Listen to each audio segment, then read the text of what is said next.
കഴിഞ്ഞ 25 വർഷമായിട്ട് എന്റെ നാട്ടുകാർ എനിക്ക് തീരെഴുതി തന്നിട്ടുള്ള മണ്ഡലമാണ് ചിറ്റായിരം. അതൊരു പോരായ്മ തന്നെയാണ്. ഈ നാട്ടിലെ പട്ടിണിപ്പാവങ്ങൾക്ക് വേണ്ടി ഒരു എയർപോർട്ട്, അതാണ് എന്റെ സ്വപ്നം. പട്ടിണിപ്പാവങ്ങൾക്ക് എയർപോർട്ട് അത്യാവശ്യമല്ലേ? ലണ്ടനിൽ പോവാൻ. രാഷ്ട്രീയത്തിൽ പതിനെട്ടളവും പഠിച്ച എന്റെ അടുത്ത് അയാളെ കളി. എത്ര ഗ്രൂപ്പ് കളിച്ച് കുട്ടിക്കാൽ വെട്ടി മേനോൻ സാബി നിലയിലെത്തിയത്. ഈ വിധത്തിൽ ഇന്നേ വരെ ഒരു പരീക്ഷ പോലും എഴുതാത്ത ഈ മേനോൻ സാബി എന്തൊക്കെ പരീക്ഷണങ്ങളാണ് നേരിടേണ്ടി വരുന്നത് ആലോചിച്ചു. നായി നടന്നുകൊണ്ട് ഒരു കാര്യമില്ല, നായ്ക്ക് ഇരിക്കാനോട്ട് നേരമില്ല എന്ന് മുഖ്യം പറയുന്ന ഞാൻ ഉദ്ദേശിച്ചത്. ഞാനൊന്ന് കുളിക്കട്ടെ. കുളിച്ച കൊക്കാവും. ഞാൻ ചാണ്ടി ഉദ്ദേശിച്ചത്.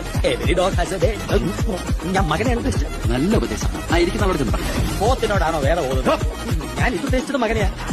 പിന്നെ എന്റെ മൂന്നാണോ അതാ മുഖ്യേറ്റം? ആ ചോദ്യം ലക്ഷ്മി വീട്ട കഴിഞ്ഞാൽ അച്ഛനെന്ത് IAS IPS ഒക്കെ കാണുമ്പോൾ ഇത്ര ആക്രാന്തം? വിദ്യാഭ്യാസ മന്ത്രി ആയതുകൊണ്ടാണോ വിദ്യാഭ്യാസം കുറവായതുകൊണ്ടാണോ?